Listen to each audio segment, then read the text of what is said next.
Sou pedagogo de formação e psicopedagogo. Meu trabalho, a minha pegada é na área da leitura e da literatura. Muitos, talvez alguns de vocês eu já conheça por outros caminhos, por outros viés. Tive a oportunidade de trabalhar em muitos projetos e programas de leitura, dentro e fora de São Paulo. E dentro desses projetos e desses programas, normalmente a proposta era de ou consultoria, assessoria, ou na criação, implementação e avaliação de projetos, né? Então já passei pelo Instituto CIA, que é um instituto que tem o programa Prazer em Ler, do qual o Lohan de Nova Iguaçu eu conheci por esse caminho também.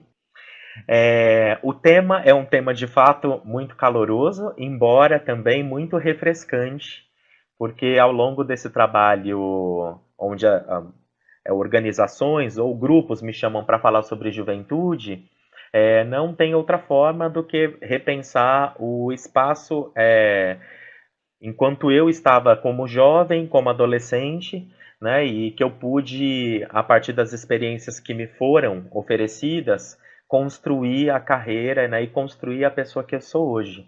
Então, falar de juventude é um pouco resgatar a minha juventude. Espero que ela, como, enfim, como um fio, possa também puxar o Ministério da Educação e da Cultura, né, conjuntamente.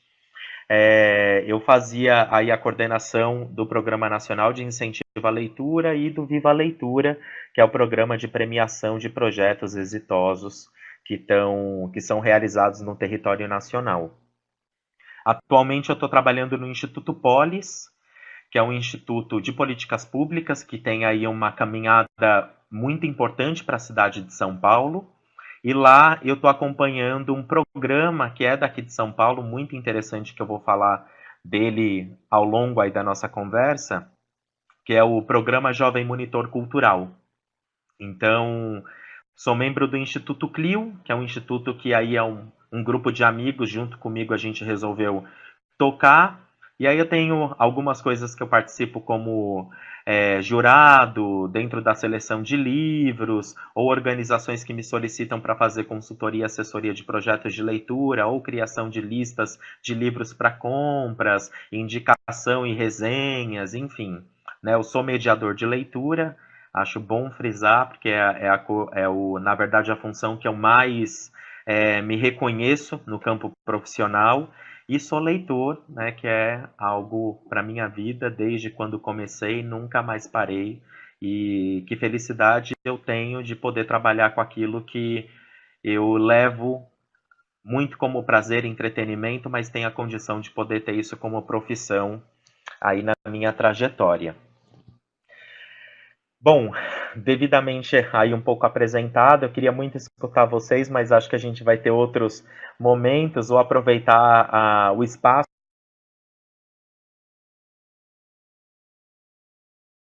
o grupo, dentro do grupo. E a Andrea já me contou uma parte, né? Não dá para contar tudo, porque vocês são tantos em tantos lugares e criam cada vez mais coisas, mas o que eu soube de vocês é do trabalho que vocês estão tocando no equipamento. Enfim, é uma felicidade poder conhecer vocês, de poder trocar com vocês, né? E acho que é isso. O tema é um tema de fato muito caloroso, embora também muito refrescante, porque ao longo desse trabalho, onde organizações ou grupos me chamam para falar sobre juventude, não tem outra forma do que repensar o espaço enquanto eu estava como jovem, como adolescente, né, e que eu pude, a partir das experiências que me foram oferecidas, construir a carreira, né, e construir a pessoa que eu sou hoje. Então, falar de juventude é um pouco resgatar a minha juventude. Espero que ela, como, enfim, como um fio, possa também puxar os fios de vocês e aí a gente tecer, né, tecer uma coxa, tecer qualquer coisa que possa intercambiar a minha história com a história de vocês. Eu comecei em São Paulo aos 14 anos sendo mediador de leitura. Eu pude participar de um projeto chamado Mudando a História, que é um projeto realizado até então pela Fundação Abrinq, né? Foram 10 anos que esse projeto ficou maciçamente dentro da fundação, e depois ele tomou uma configuração de sustentabilidade para que outras organizações espalhadas pelas zonas de São Paulo pudessem tocar e pensar um pouco no papel formativo e de acompanhamento que a Fundação Abrinq tinha na época.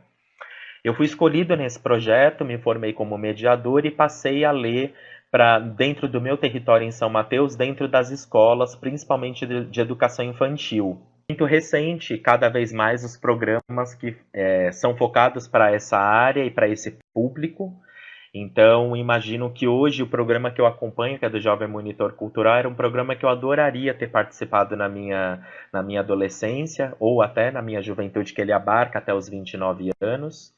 E que seria muito feliz, uma vez que é óbvio que, na medida que as coisas vão se desenvolvendo, outros equipamentos culturais foram acrescentados, foram construídos aqui na cidade, e que talvez programas como esse tenham sucesso pela condição de ter equipamentos espalhados por toda a cidade. A gente tem mais de 50 bibliotecas públicas, tem a significativa de casas de cultura, pontos de leitura, pontão de leitura, enfim, que estão espalhados por aí.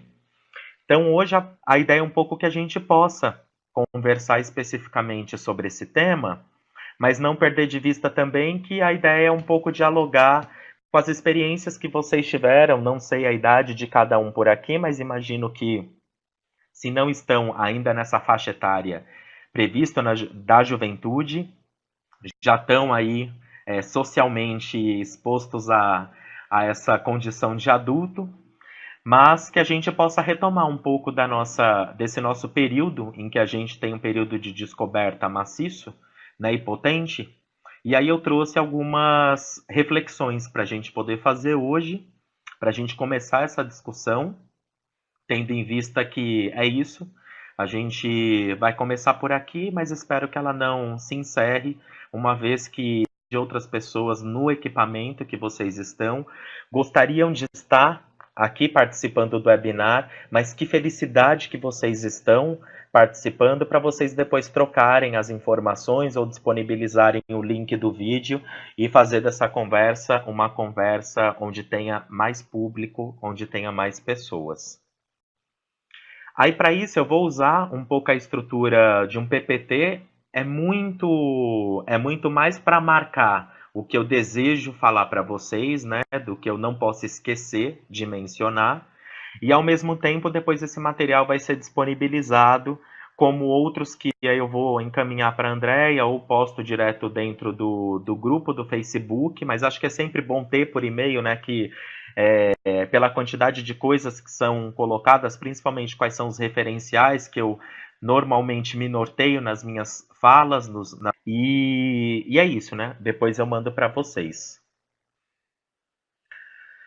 Bom, quando a Andréia me convidou para fazer parte, né, dessa conversa aqui com vocês, nós tínhamos pensado como é que ele poderia ser um conteúdo, mas um conteúdo que ele perpassasse por uma estrutura, por etapas um pouco mais metodológica, né? E que a gente tivesse aí mais encontros do que um para tratar sobre o tema. Tendo em vista que eu já vi que o de mediação de leituras com a Érica Versosa, também uma querida, vocês já tiveram essa sequência. E aqui a gente vai funcionar um pouco no mesmo sentido. E eu organizei 3 blocos para a gente aquecer e essa conversa. Sendo o primeiro bloco Jovens e a Leitura, o protagonismo em cena na biblioteca, e aí especificamente, além de falar sobre a questão da juventude e da adolescência, alguns dados que eu vou ilustrar a partir da nossa conversa, mas a gente pensar sobre sensibilização e mobilização. Né? Como é que a gente chama esse jovem, e o que é sensibilizar e o que é mobilizar as pessoas. Tendo em vista a polissêmica, como é que a gente também aproveita delas para buscar novos significados que estejam de acordo com o nosso trabalho. Então, essas são as 2 palavras em jogo nesse nosso webinar. Depois, no próximo encontro, né, o segundo bloco, a gente vai falar sobre o jovem à frente da biblioteca, pensar do acolhimento a uma parceria sustentável, que aí depois que eu sensibilizei, mobilizei os jovens ou os adolescentes, que aí depois eu vou fazer a distinção de uma coisa e outra, mas a palavra-chave desse bloco 2 é formação. Depois, no próximo encontro, né, o segundo bloco, a gente vai falar sobre o jovem à frente da biblioteca, pensar do acolhimento a uma parceria sustentável, que aí depois que eu sensibilizei, mobilizei os jovens ou os adolescentes, que aí depois eu vou fazer a distinção de uma coisa e outra, mas a palavra-chave desse bloco 2 é formação. Como é que a gente organiza espaços formativos para os jovens entenderem o equipamento, entenderem a biblioteca e entender qual é o lugar que melhor lhe cabe participar das ações dentro do equipamento. E o terceiro bloco é o jovem da biblioteca, o trabalho de formação contínuo, que aí a pegada desse terceiro bloco é a gente falar sobre acompanhamento. E aí pensar que essas duas estruturas, elas têm total função quando a gente fala do formação estanque e começa a pensar na formação contínua que tanto a gente pode fornecer, quanto o próprio jovem pode buscar outras oportunidades, ou a gente ter mapeado quais são aí os parceiros que podem nos auxiliar nessa formação desse público que a gente estima tanto. Só que também a proposta é que a gente não fique só na conversa, mas que eu possa indicar algumas ações que a gente possa desenvolver ao longo dessas conversas. Então, tratando aí na sensibilização e mobilização, a ideia é que a gente possa pensar, eu estou chamando de produto, não fique só na conversa, mas que eu possa indicar algumas ações que a gente possa desenvolver ao longo dessas conversas. Então, tratando aí na sensibilização e mobilização, a ideia é que a gente possa pensar, eu estou chamando de produto, mas é especificamente a gente pensar no levantamento de público juvenil que a gente tem no território, só que considerando também quais são as outras instituições de cultura e de educação que também atua com esse tema mapeado, isso eu imagino que vocês já devem ter, uma vez que um equipamento surge dessa demanda de ou não existir equipamentos como a biblioteca não existir dentro do município, e quando existe é porque também tem uma força de um coletivo de organizações que entendem a força e o poder da leitura e passam a apostar na construção das bibliotecas como um equipamento cultural, uma vez que não é só o trabalho com livro, né? A biblioteca, como a escola, é o equipamento da vida social de muitos adolescentes e jovens que estão espalhados aí pelo país. E aí a gente pensar também sobre uma vez que a gente tem jovens que já estão atuando dentro da biblioteca, qual o perfil desses meninos e meninas, e quando eles não estão, aonde eles estão e que perfil que eles possuem.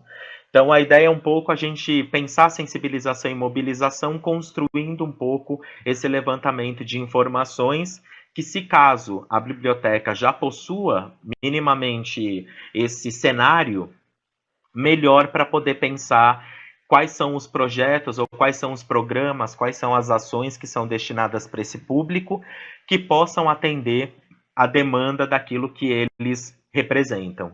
Então é um pouco isso. E aí, antes de a gente entrar sobre esse conceito especificamente de sensibilização e mobilização, eu acho que valeria a pena a gente pensar um pouco, né, sobre essa distinção, né, ou essa nomenclatura social que nós temos, né, que é adolescente e jovem, por que ele existe, né, e quais são as diferenças entre um e outro. E aí eu pensei em reunir algumas informações que a gente possa, partindo delas, enfim, nos linkar a ela e nos linkar também aos jovens e adolescentes que a gente tem acompanhado dentro do equipamento ou até mesmo na nossa vida, né?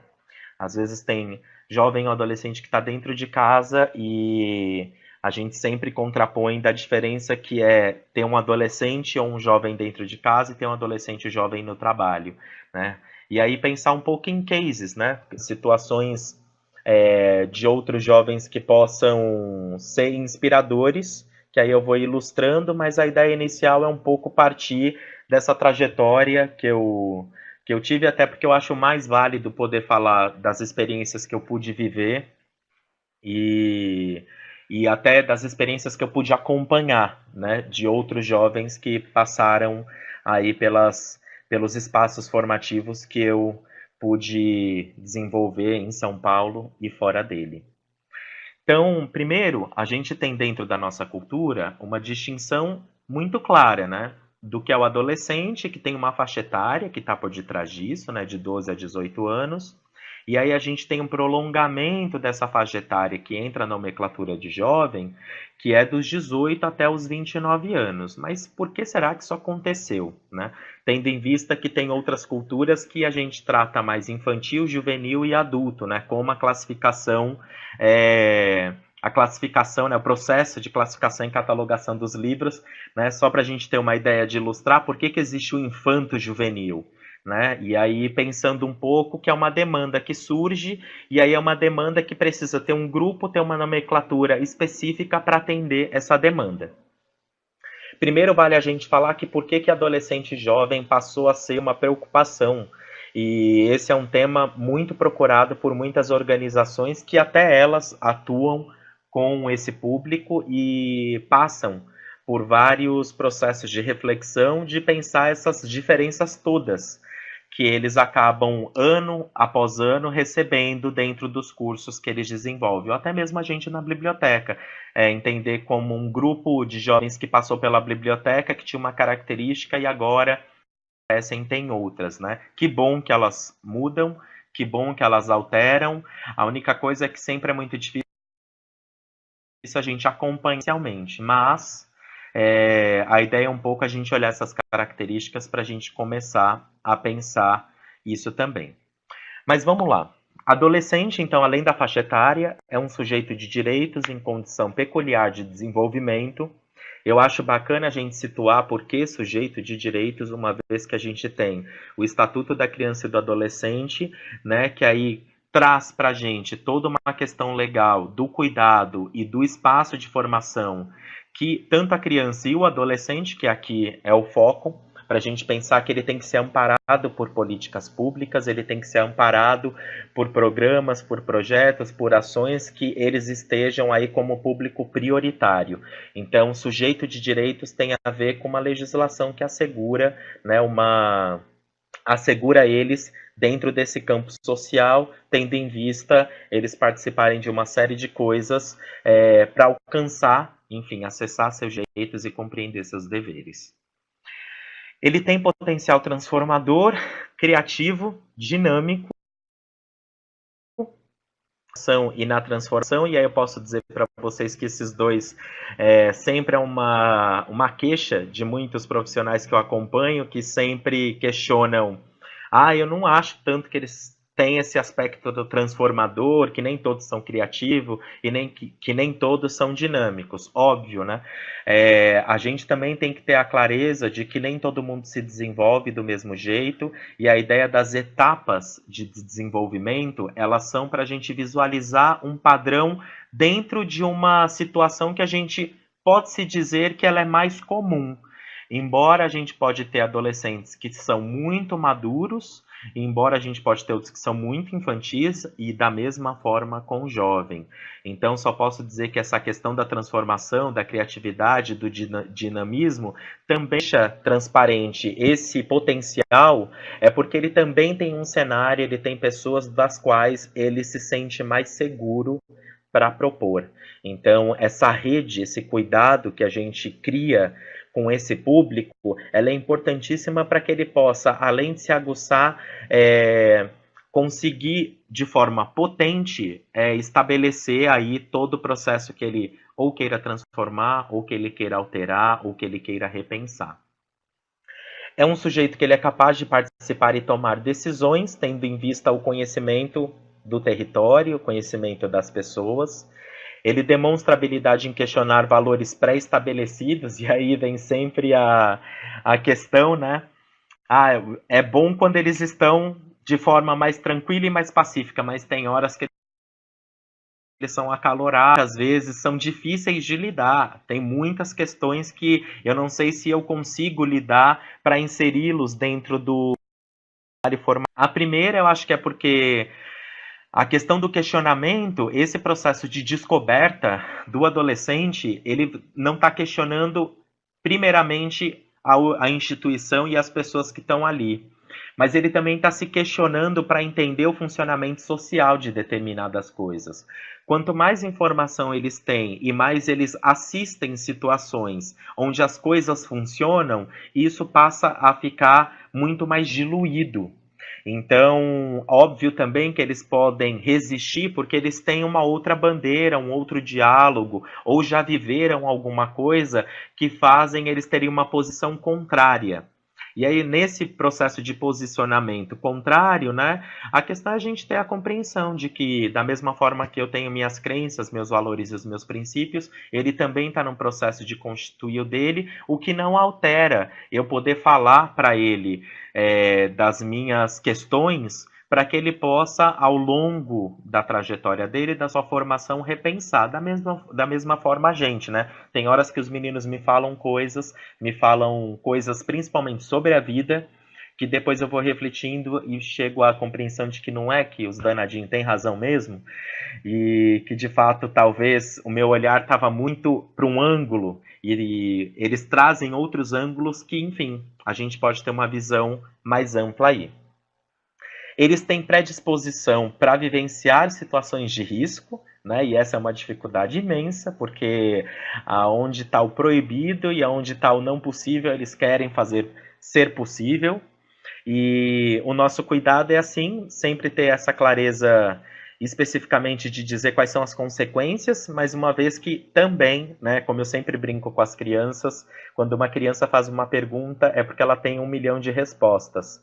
E aí vale muito mais a gente espelhar a pergunta, não respondê-la para saber qual é a informação que está ali dentro. E eu ando observando que não só com os adolescentes, mas até com outras pessoas, adultos que vêm me perguntar coisas, eu sempre devolvo a pergunta para entender melhor da onde de como ela se originou dentro de cada pessoa.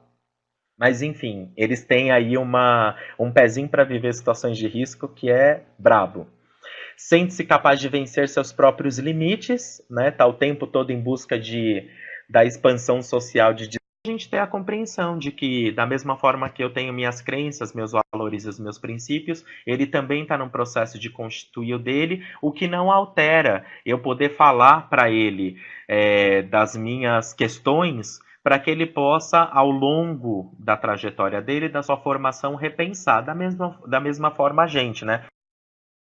Me falam coisas principalmente sobre a vida, que depois eu vou refletindo e chego à compreensão de que não é que os danadinhos têm razão mesmo, e que de fato talvez o meu olhar estava muito para um ângulo, e eles trazem outros ângulos que, enfim, a gente pode ter uma visão mais ampla aí.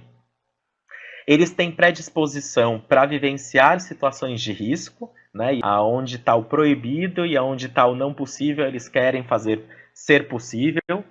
E o nosso cuidado é assim, sempre ter essa clareza especificamente de dizer quais são as consequências, mas uma vez que também, né, como eu sempre brinco com as crianças, quando uma criança faz uma pergunta é porque ela tem 1 milhão de respostas. E aí vale muito mais a gente espelhar a pergunta, não respondê-la para saber qual é a informação que está ali dentro. E eu ando observando que não só com os adolescentes, mas até com outras pessoas, adultos que vêm me perguntar coisas, eu sempre devolvo a enfim, eles têm aí um pezinho para viver situações de risco que é brabo. Sente-se capaz de vencer seus próprios limites, né? Tá o tempo todo em busca da expansão social, de dizer que eles têm condições, e aí eles vão procurando formas. E está em processo de construção de sua identidade, que eu vou estender esse conceito e vou dizer que o tempo todo a gente está nesse processo de construção. Talvez não com tanta intensidade como a deles, mas, enfim, o tempo todo a gente está revendo a maneira de ser e de estar nesse mundão aí gigante. Vive momento de grande necessidade de convivência entre os iguais, então colocar jovem com jovem é aquela história, né? A criança só aprende quando ela está com uma outra criança, porque a ideia de ter alguém semelhante ou com um repertório parecido sempre vai causar adolescente com adolescente, a riqueza é outra, porque eles sabem a maneira como eles conversam, eles também sabem a construção, constroem ou fortalecem códigos que não está muito no campo do adulto. Alguns eles nos deixam saber, outros nem tanto, e tudo bem também. E interessa-se pela descoberta da própria sensualidade e da sexualidade, passando a atribuir maior importância aí ao corpo e à mobilização de sua atuação, mobilizando a sua atuação e suas emoções. Então, posso dizer que o adolescente ele está num boom vulcânico, né? De fato, não só a alteração e o questionamento do mundo, mas é o questionamento do mundo focado em si mesmo, né? Eu falando do outro, falando de mim. Isso passa também a fazer parte desse espaço formativo do jovem. Uma outra coisa bem curiosa também, que até então, por que 12 anos, Beto? Assim, essa faixa etária, o que é, quem marca? De fato, a gente tem no ECA isso previsto, mas também a gente tem uma questão que o adolescente, ele passa a ser adolescente quando o corpo dele está preparado para gerar outro corpo, né? Então, quando o menino tem compreensão de que ele também já pode gerar um outro corpo, e a menina, no período, acho que das meninas são mais perceptíveis pelo processo de menstruação. E por que 12 anos? Se a gente for pensar dentro do campo da medicina, né, do que é se esperado enquanto desenvolvimento biológico, normalmente tinha uma faixa etária prevista para que ocorresse a menstruação, ou que o menino, que acontecesse a primeira poluição noturna, ou a descoberta do órgão genital, enfim. E com a menina, né, hoje a gente pode considerar que essa coisa dos 12 anos, ela não é uma regra, uma vez que tem meninas que estão menstruando bem antes. Mas isso afeta e muito. Se a gente for pensar, uma menina com 9, 10 anos que está menstruando, né, são outras descobertas que ela passa a ter do seu próprio corpo, e por ser uma situação que não é comum às outras meninas que estão na mesma idade que ela, mas que não passaram por essas primeiras alterações do corpo que fazem os meninos pensarem quem são seus semelhantes e quem ainda não são nesse processo. Então, só dizer que ser adolescente tem a ver também com uma composição de uma mudança do corpo, uma mudança biológica. E aí a gente está falando de 12 anos, mas sempre pensar que, enfim, algumas etapas de desenvolvimento estão ficando cada vez mais antecipadas. Imagino que vocês devem ter muitas situações, ou conhecem muitas meninas, ou relatos de meninos, né, que teve ou a sua poluição noturna, ou sua menstruação, ou a descoberta do corpo, a compreensão do corpo, antecipadamente a uma faixa etária que talvez vocês, na sua formação, teve. E, enfim, e aí se a gente for pensar até antes, nossos pais, cada vez a coisa vai ficando distante da realidade de hoje. E aí vamos falar sobre o jovem, né? Dentro do jovem a gente tem essa faixa etária, né? Passou dos 18 até os 29 anos. As características da adolescência só vão se modificando pelo processo do amadurecimento. Cada vez que a gente vai amadurecendo uma nova experiência, a gente vai tornando ela um pouco mais rica, no sentido de eu poder reelaborá-la muitas vezes, para cada vez mais ir formando a minha identidade quanto jovem. Então eu diria que o jovem ele pode ter a situação das experiências ocorridas na adolescência de uma forma ou maior, com mais situações, ou mais potente, né? Então isso é uma situação para pensar na questão da juventude. Ele, ao mesmo tempo que passa por todo esse processo que talvez a do corpo já esteja um pouco mais estabelecido, mas essas experiências que vão formando ele enquanto pessoa, ao mesmo tempo que ele ainda está nesse processo de descoberta, de testar para saber se é correto ou não é correto, é adequado ou não é adequado, mas a gente pode considerar também que nesse mesmo tempo os jovens passam a sofrer cobranças muito mais fortes no mundo adulto, tendo em vista que é esperado o final da trajetória educacional para começar a trajetória, né, acadêmica de formação dentro das universidades, das faculdades. Então, esse período de cobrança é muito maior, né? Não é nem só do que você é, mas do que você vai fazer e de como você vai fazer. Então é um período onde boa parte dos responsáveis que acompanham a trajetória da formação desse jovem passa a questioná-lo em relação às decisões, né? E aí, mais uma vez dizer, né? A gente gostaria muito que todo mundo pudesse ter uma trajetória de formação que pudesse dar condição de ele chegar a essa faixa etária mais resolvido, mas tudo depende muito do contexto onde ele está, do território e das pessoas que o cercam. Então eu sempre costumo questionar os pais dos programas que estão focados na adolescência e na juventude, né, de que será que não se espera uma coisa que você, no seu período de formação, também foi cobrado, e agora quais foram os caminhos que você construiu para que ele também pudesse chegar ao mesmo lugar ou à mesma decisão que a sua? Uma vez que é muito difícil, né, repetir os mesmos caminhos. Mas quando eu cobro porque eu tenho uma experiência para dizer que eu cheguei em determinado lugar. E aí, enfim, isso é sempre uma complicação muito grande. Afinal de contas, cada vez mais a gente está falando de que a gente espera que tanto o adolescente quanto o jovem passe por essa trajetória, construindo, né, na sua formação, sendo um cidadão, né, sendo uma pessoa cada vez mais bem resolvida, mas isso não depende só deles também.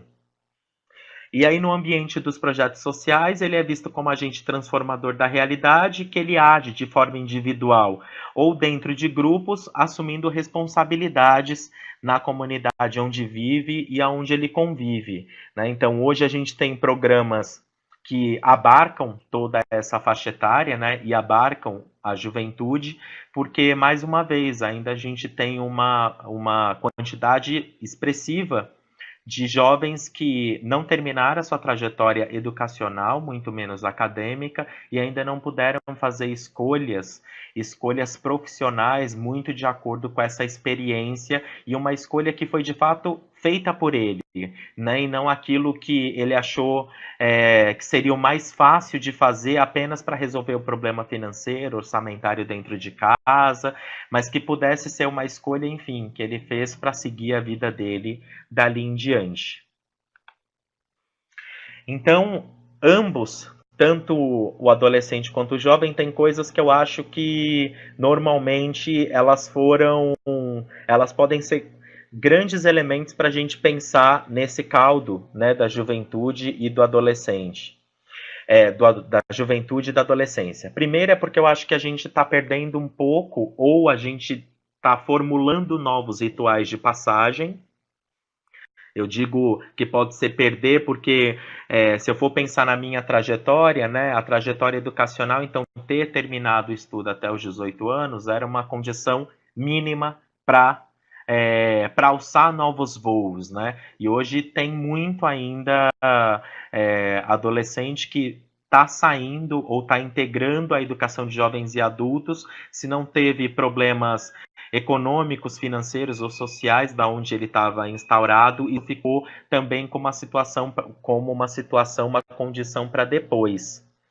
E se a gente for pensar em algumas culturas, esses rituais de passagem, eles são rituais bem mais marcados, né? E aí hoje de manhã a gente estava conversando um pouco sobre a cultura indígena, da qual, né, ser criança é importantíssimo, mas ser jovem também, ser adulto também. E aí eu trouxe um pouco a fala do Daniel Munduruku, escritor indígena, e ele sempre questionava por que na nossa cultura branca a gente falava assim que gostaria de acessar, gostaria de não deixar de ter acesso à criança que está dentro da gente, que ele achava estranha essa coisa de a gente querer ter acesso a essa criança que nós fomos, porque dentro da cultura indígena é uma conquista muito grande ser jovem, é uma conquista muito grande ser adulto. Então, o período em que você esteve, mas não está, ele deixa de existir, né? Então, não é eu querer me reconectar ao Beto adolescente, o Beto jovem, ao Beto criança, né? Eu sou o Beto adulto, e o Beto adulto é a soma de todas essas etapas. E talvez eu possa dizer que não tem nenhum apego e nenhum saudosismo dessas etapas, né? Embora a gente sabe também que tem, talvez a gente poderia ter vivido a nossa infância, a nossa adolescência, a nossa juventude de outra forma. Mas aí essa outra forma é uma análise nossa, né? E eu sempre costumo dizer que não existe a outra forma, né? Existe a forma que teve. A outra forma é depois de você ter passado que você tem condição de poder elaborar ela melhor, né? Então esse ritual de passagem é uma coisa que, querendo ou não, ela está ficando demarcada em outro tempo que não tempo previsto, né? Ou finalização da trajetória, ou pela própria faixa etária, pela idade, pelos anos que vão passando. Também, ambos, quando a gente começa a pensar nesse prolongamento aí da adolescência à juventude, a gente precisa pensar em políticas públicas que são oferecidas para esses adolescentes e esses jovens, para que eles possam ter uma trajetória formativa cada vez mais significativa para a sua formação.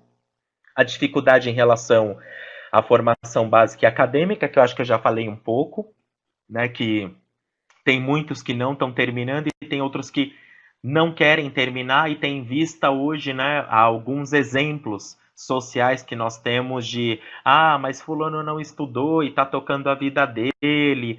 É como se o estudo ele não fosse a garantia mínima para você alçar novas coisas, não é só para alçar uma coisa apenas, mas para que você tenha esse espírito que é a partir do estudo, a partir do conhecimento, que você pode se descobrir. Então tem muitos meninos e meninas que sempre tocam nessa questão de dizendo, mas fulano nem fez isso, e ele tá aí super bem na vida. Bom, tá, que bom. Talvez a gente tenha alguns referenciais na nossa sociedade que apontem isso, mas você está falando de você. Será que você teve a mesma oportunidade? Será que você teve as mesmas escolhas? Então, quando a gente não tem, existe uma ausência, pode ser que a gente já receba, mas pode ser que a gente já construa. E construir é sempre o ponto que eu sempre bato em cima, né? Porque, de fato, olhando os territórios onde até vocês estão, a gente sabe que as coisas não vão caindo com tanta facilidade. Ela precisa ser feita, né? Ser construída. E o repertório de experiências em relação ao direito à cidade, né? Pensando no ir e vir, de se movimentar, e aí eu brinco sempre porque aqui em São Mateus eu ia muito para o centro de São Paulo porque era no centro que as coisas se concentravam, né? Tudo acontecia lá. E hoje, com essa quantidade de equipamentos culturais que tem na minha região, o centro passou a ser um lugar apenas, e não o espaço onde, na minha adolescência, eu vislumbrava como um lugar que eu queria ficar mais próximo, conviver com aquelas pessoas, porque ele representava a diferença. Hoje ele representa a diferença também, porque os centros em cada cidade foram se alterando ao longo desses tempos, né? Embora eu também encontro tudo que está no centro, eu encontro aqui perto de casa. Né? Então é isso, eu estou falando de uma realidade de São Paulo. Pode ser que isso que eu estou falando não é uma realidade de vocês, mas uma vez que o centro de São Paulo, para mim acessar esse centro, eu posso gastar até 2 horas, 3 horas de transporte público. Então eu estou falando de uma realidade bem distante em função disso. Da formação profissional, né, de ter um repertório de formação profissional, uma vez que os meninos e meninas precisam estar em equipamentos que vão dar condição de eles terem experiências com alguma formação profissional nesse sentido. O que eu sempre discuto com os grupos e organizações que fazem um trabalho com essa pegada de profissionalização é saber em que ponto que os cursos que eles oferecem, eles estão de acordo com a demanda da comunidade, com a demanda desses jovens, né? Para para não ficar sempre os cursos que são cursos que me parece que estão espalhados em vários lugares, que eles têm sua importância, não tiro, não, isso não está em questão, tem sua importância, mas acabam sendo o mesmo e os meninos podem ter uma outra demanda, né? Eu acompanho agora um grupo que quer muito encontrar espaços de formação para criação e construção de games. Né, onde isso tem na cidade, de forma gratuita, né, o que eles já encontraram e que eles já até fizeram é de web designer, computação gráfica, mecânica, elétrica, secretariado, que é um curso que é muito comum dentro desses equipamentos. Então, saber se os equipamentos que existem no território, eles dão conta dessas demandas. E também de ter referenciais inspiradores, né? É tão bom quando a gente tem um caminho, a gente consegue olhar para esse caminho com pessoas que nos ajudam a nos fortalecer nas nossas escolhas, né? Então, é muito triste quando eu pergunto para os adolescentes ou até para jovem quem que eles têm como inspiração. E eles falam, meu pai e minha mãe pela luta do dia a dia, mas é aquilo que mantém o dia a dia, que já é muito importante, mas para eles alçarem novos voos, eles precisam ganhar mentores, tutores que possam fazê-los, né, encontrar cada vez mais o lugar que eles desejam no meio disso. E a grande dificuldade que eu diria hoje, e aí porque a gente está falando, por que tem tanto jovem, tem tanto adolescente? Porque a gente tem uma faixa, uma camada populacional muito expressiva. Só existe política pública, só existe mercado, só existe produto, porque a gente está falando de uma quantidade muito grande.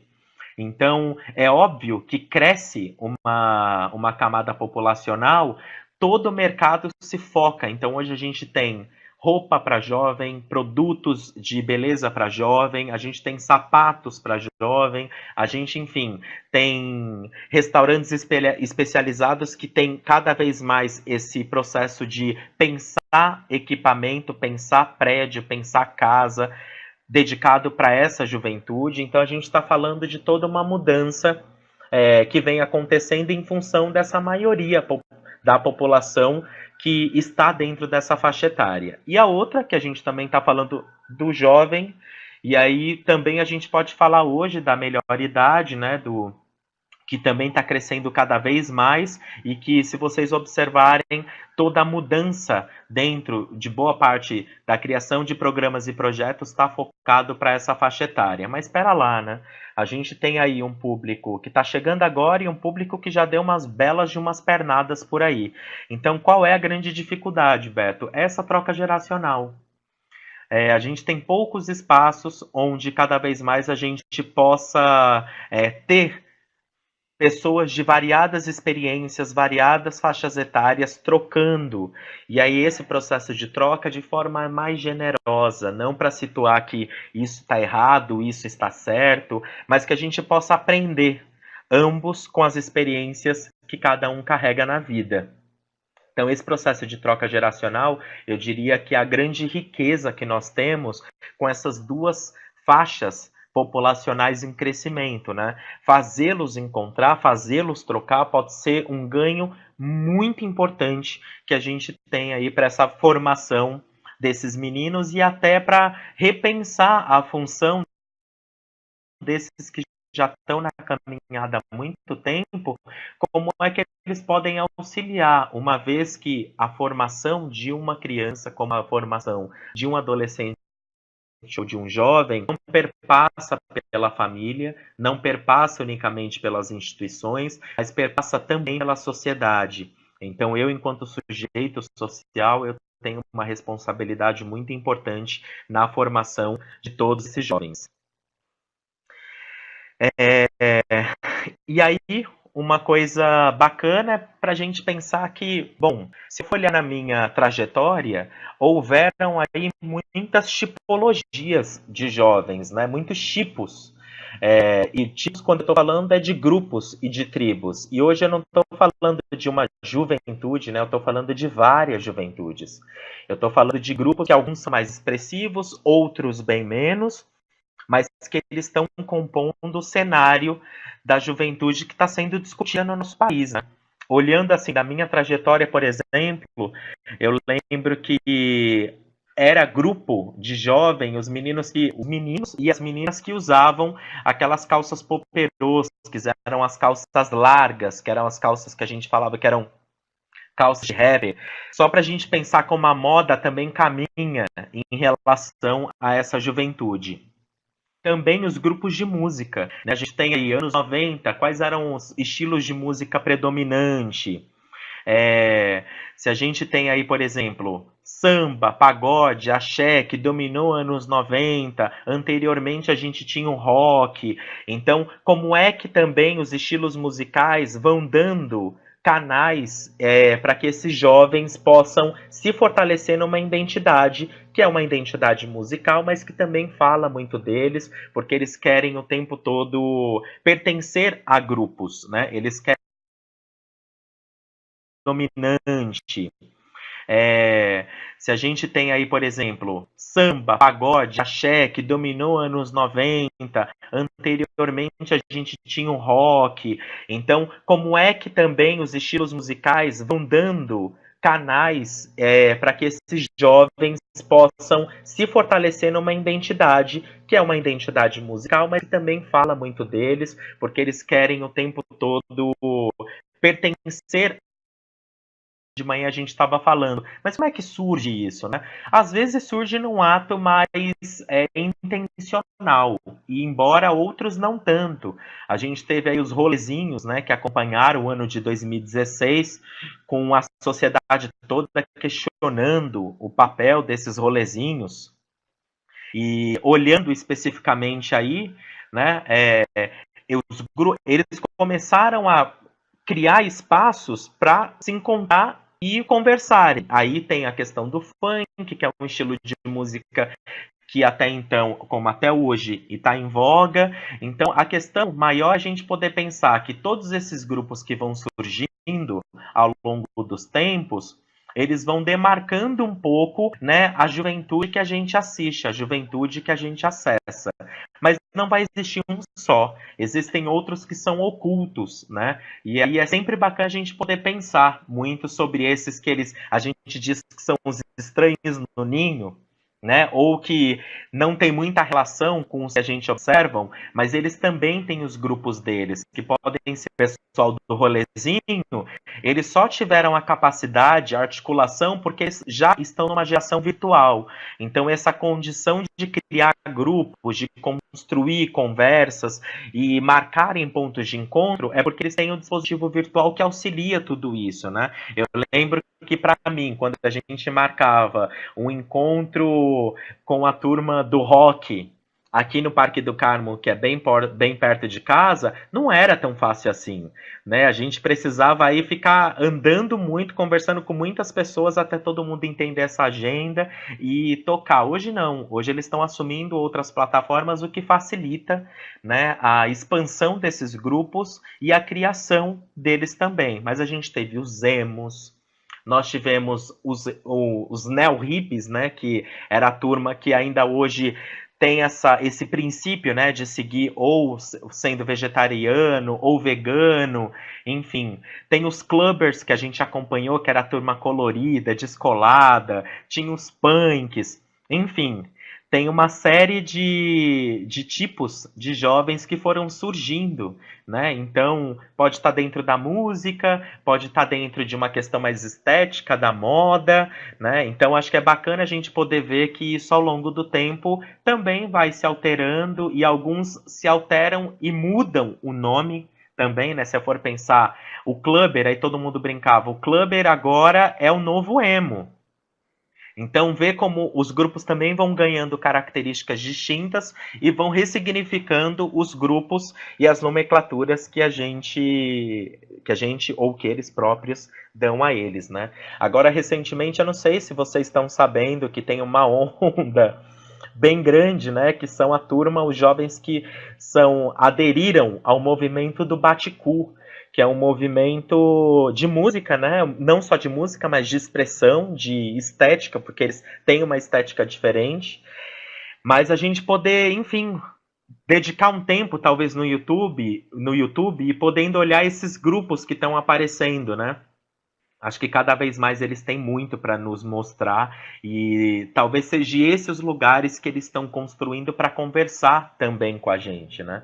Uma vez que é difícil a gente acessá-los nesses coletivos e quando acessa, né, se não tem condição de ser dessa maneira presencial, mas que a gente possa ir participando nesse formato virtual, que é o formato que eles, em muitos casos, utilizam, a gente poder reconhecer que grupos são esses, como é que eles se vestem, o que eles fazem, aonde eles estão, enfim, ter um pouco esse cenário aí específico sobre essas muitas juventudes que a gente está tratando aqui. Mas vamos lá, né? Falando um pouco disso, um jogo aberto, vamos puxar para os dados. Ó só, agora que eu peguei Douglas, o nome do grupo é Baticu. Eu vou escrever aqui no chat e aí você dá uma olhada aí. Tem vários, né, que estão agora tocando. Só pra gente ter uma ideia assim, até na música, esses dias eu tava pensando isso, né? Porque nos grupos, cada vez mais a gente pode ter os mais contemporâneos das músicas representam uma diferença muito grande, né? Dos jovens, se a gente for pensar, minha mãe falava assim, né? Minha mãe não, uma tia minha que contava assim, poxa, Cazuza é muito legal, Renato Russo também. Aí dentro da minha trajetória, né? Aí vem Djavan, vem uma série de outras que eu tomei acesso, né? Porque ainda estavam, né, estavam vivos e aí a relação acabou sendo mais próxima. Mas hoje, por exemplo, a gente tem o Lineker, que que é homossexual, ele se veste como mulher e aí ele tem todo um empoderamento de discussão sobre gênero e discussão sobre a música, que é óbvio que os meninos vão olhar e os meninos que se sentem muito próximo àquele tipo, né, aquele referencial e as ideias que ele traz, eu obviamente que vou querer sim fazer parte, vou querer buscar que a minha estética seja alterada, né? Por exemplo, tem o Johnny Hooker também, acho que depois a gente pode trocar algumas músicas de pessoas que estão tocando e fazendo essa alteração. Carol Conká, tem o MC Linda Quebrada, que é um menino gay dentro do funk, né? Tem o Rico da Laçã, tem uma série, né? A questão é a gente poder entender que estética que a gente está falando, que tipo de jovem e o que isso vai causando. Quando eu vejo um menino que tem uma estética muito parecida com desses músicos que eu falei, não é muito difícil dizer para eles: você escuta a MC Linda Quebrada? Aí ele, lógico, porque de fato é uma estética que eu já sei que tem relação. Embora também tem os que desejam criar uma estética com grupos que eles estão ali convivendo. E aí essa convivência, eu sempre brinco que tinha uma menina numa formação, né, uma amiga, que ela sempre, toda vez, ela colocava muitas folhas e flores no cabelo. E aí hoje, quando eu vejo as meninas todas com as flores no cabelo, usando como tiara, eu brincava falando assim pra ela: você devia ser a grande criadora. Aí quando eu fui conversar com ela falou assim: mas Beto, se eu te contar que nos filmes antigos isso já era uma coisa comum, então a gente tá falando de coisas que estão sendo ressignificadas. É que como às vezes a memória não tá tão clara, parece inusitado. E às vezes não é. Bom, mas vamos lá. Eu trouxe para vocês alguns dados do Retratos da Juventude, que é uma pesquisa bem interessante que aponta um recorte muito pequeno, óbvio, não tem tantos jovens que são entrevistados, embora tenham bastante, mas é só para a gente situar que é um recorte para a gente poder pensar sobre a nossa realidade. Embora tenham coisas que falam diretamente, outras não tanto. Mas é isso mesmo, né? A pesquisa, ela nunca vai dar conta do todo. Ela vai conseguir dar conta de uma parte e aquilo que eu não tenho imaginário, porque eu nunca assisti, eu nunca vivi, é para a gente ficar atento a isso ou a gente pensar em como é que a gente cria condições para chegar um pouco naquilo que socialmente está sendo discutido.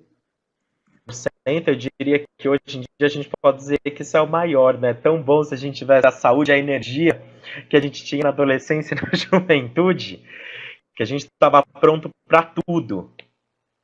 5% apoio da família, 10% lutar pelos objetivos, e aí uma sequência de 1% independência financeira, religião, e não tem nada de bom.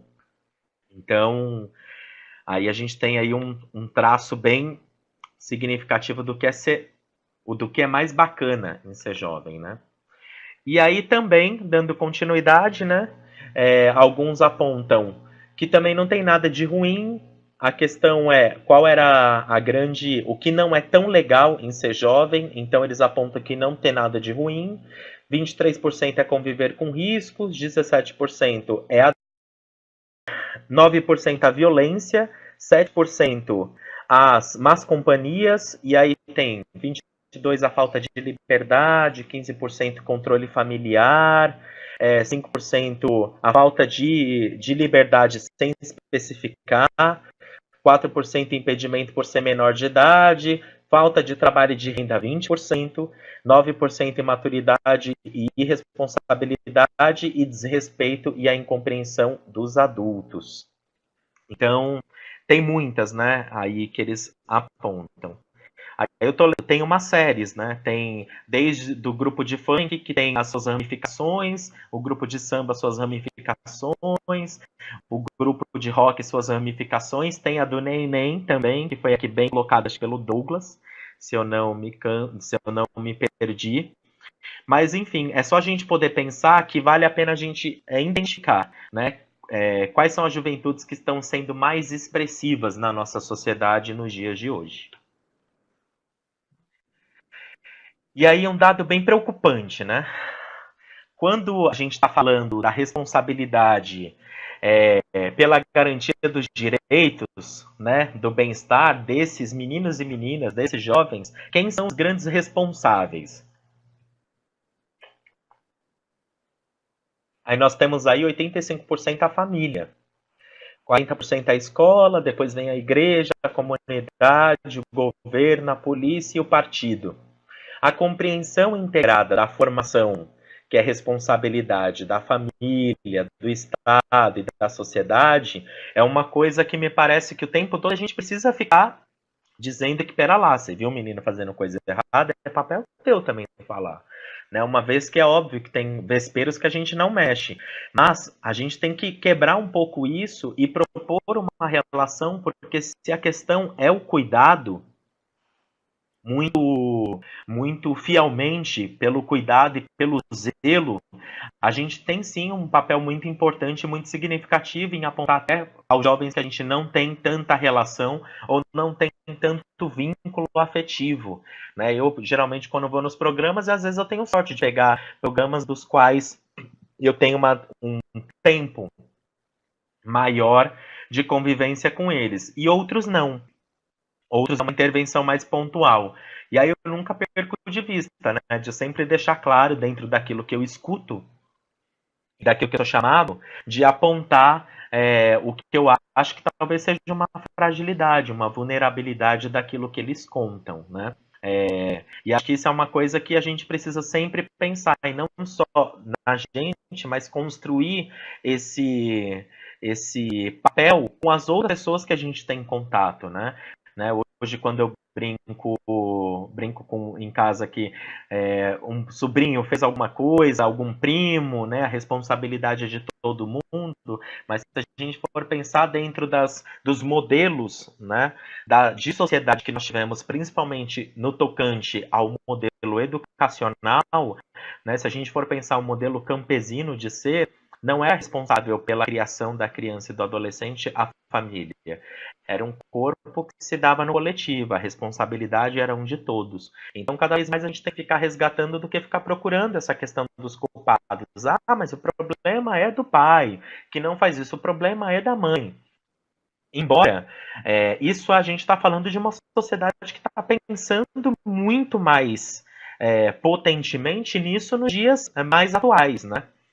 Também eu não posso responsabilizar uma família que também não teve uma trajetória enquanto adolescente e jovem, especificamente que os erros, os fracassos, foram por conta da família, né? Se a família não tem repertório, o pai e a mãe não teve experiências significativas, é óbvio que fica muito difícil de ele construir uma outra forma de participação que não aquela que ele também recebeu, né? Então, eu brinco muito com meu pai, né? Quando ele vem me pedir coisas, eu falo assim: você tem que ir lá falar com seu pai. Eu não sou seu pai. Mas se eu for pensar na mudança que teve do meu pai, do meu avô com o meu pai, que a ideia era o silêncio, ele mandava, meu pai tinha que obedecer, tinha o olhar, que acho que isso vocês devem lembrar muito bem, que chegava na sala assim, adultos não era necessário falar, bastava olhar que a gente se retirava. Então, enfim, uma série de comportamentos que só ilustram o tipo de educação que a gente carregou e que em alguns lugares até carrega nos dias de hoje, né? Meu pai até falava para mim, agora eu fui passar as férias lá com eles e aí eles falavam, meu pai disse assim, se fosse no tempo do seu avô, você nem isso teria dito. E óbvio, imagino o tanto que ele sofreu em silêncio, né? E isso eu sempre digo para ele que eu sou uma geração do silêncio também, porque meu pai teve isso como modelo educacional. Ele viveu a ditadura, ele não entendeu o que era ditadura, mas ele sabia que ele não podia transitar a partir de um horário na rua. Quando chegava do trabalho, tinha que dormir pelas ruas para não voltar, para não correr o risco, né, de sofrer qualquer violência. E esse silêncio que ficou dentro dele só me fez também, durante a minha trajetória, acessar esse silêncio dentro de casa, onde as coisas não poderiam ser conversadas, onde elas não poderiam ser ditas, porque de fato, meu pai foi fruto disso e ele trouxe isso para minha trajetória. Mas que bom que existem outros referenciais, outros modelos, né? E a gente pode aprender a reconstruir, a ressignificar tudo isso, né? Hoje, quando tem uma discussão em casa, por exemplo, eu sempre falo, não venha passando que só canta de galo aqui nessa casa, porque isso daqui não é um terreiro de um galo só, não. É um galo que é minha mãe, um galo que é os meus irmãos, é um galo que tem... Aqui todo mundo tem o mesmo lugar. A única questão é como é que a gente faz um diálogo, constrói um acordo, um combinado que possa beneficiar a todos e não unicamente aquilo que está sendo dito por ele, que é o mais velho e que, enfim, tem sua importância clara, mas como é que a gente pode se colocar também um pouco nesse lugar, porque, querendo ou não, dentro dos equipamentos, por que a gente forma jovem? Porque a gente quer que eles ocupem, né? Por que é tão importante meu pai reconhecer que eu sei resolver determinadas coisas? Porque na ausência dele, sou eu e meus irmãos que vamos tocar.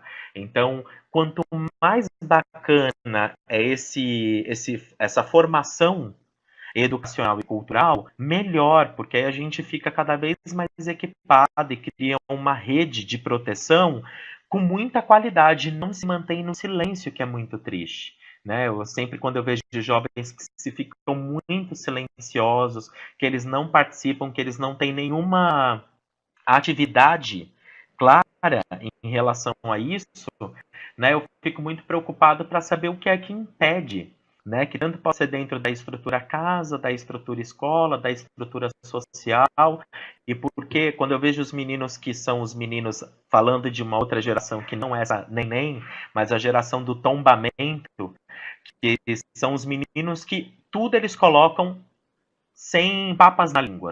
Eles vão dizer tudo o que eles pensam, né? Então é um pouco isso, né? Agora vamos pro próximo. Aí vem a grande curiosidade, né? Se a gente for pensar aí em grandes situações, né?